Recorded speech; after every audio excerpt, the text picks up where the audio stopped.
Hello, everybody. Scott Golden here with the Pro Wrestling Logic YouTube channel and the continuation of our World Class Championship Wrestling Review series. We move into December of 1983. Looked ahead into 1984, and there's only one or two episodes missing from that year, but we've got everything from the beginning of 82 forward, so definitely worth checking out if you're along the journey with us. Ralph Pulley sings the national anthem. I've never been a fan of the national anthem or any other song being sung as part of a wrestling event. It's just not for me. I know a lot of people like it, and sports stadiums and all that, they enjoy it, but it's just not for me. We open with a six-man tag team affair. Black Gordman, the King Tonga, and Boris Zhukov versus Jose Lothario, Mike Reed, and Johnny Mantell.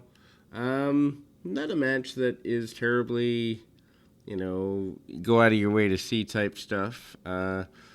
It seems that when they do the larger stadium shows or they're getting ready for them, they tend to throw the six-man matches on there. Obviously, it's to plug the six-man tag team belts that are built around the Von Erichs and the Freebirds, or have been for the last year or so. That seems to be what that is about. Tonga goes after Mantell early. Very basic match here, and I don't like these matches because they're mainly filler. Headlock takeovers, arm bars, and the like. You can actually go 2 or 3 minutes without really seeing much action. And obviously, people say it's the time frame, but I've seen, obviously, as we've talked about here, sometimes these multi-man matches are just there because they're there, and they're there to fill time. And this is certainly a match that if you are a under card talent and you're listening to this and you want to get more out of your career, it's a good idea.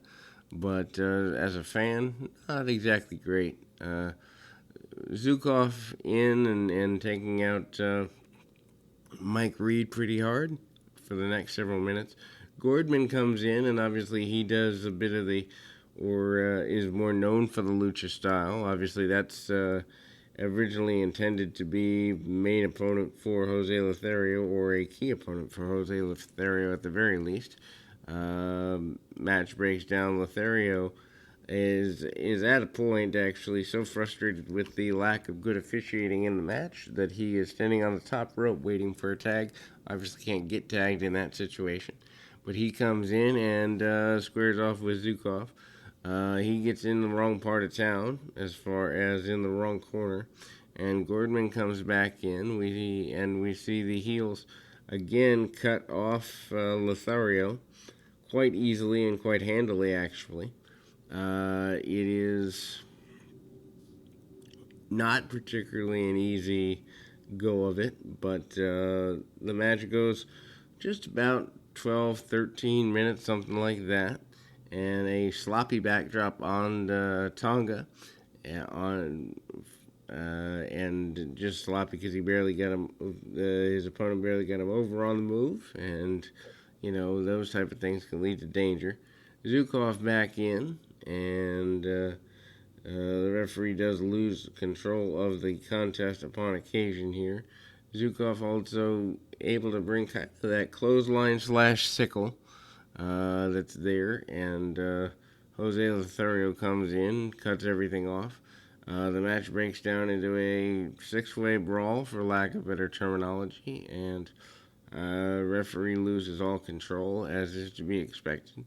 A roll up, and Mantell beats Zhukov in order to close the contest. The Von Erich brothers are up next, discussing their various debuts. They're all wearing suits, all 4 of them. Mike added into Dave, Kevin, and Kerry. And Mike is about to make his or at least his TV debut, maybe his pro debut too, against Skandar Akbar. Obviously, the manager in the heater heel role, always a good way to get a new babyface over, especially one like a Von Erich in Texas. There are a couple of older sports stars, probably in their 70s or 80s, at ringside. Names I do not recognize, but then I was not familiar with Texas sports at the time. And brothers giving advice to Mike on his way out. And Akbar not afraid to cheat when needed. Called 5'8", 5'9", 245. I'm thinking he might have been a little stockier than that. Maybe not though. Mike Von Erich, very skinny in comparison with his brothers. Really, really simple match, and you can see that Akbar, who's been around for years at this point, actually a couple decades probably, is leading his adversary through the match, as well he should be. Match breaks down into leg holds and a inverted kind of, I guess you'd say inverted toe hold kind of thing. Both men back to their feet, and we see Akbar take a good bit of offense on his opponent, quite a bit here.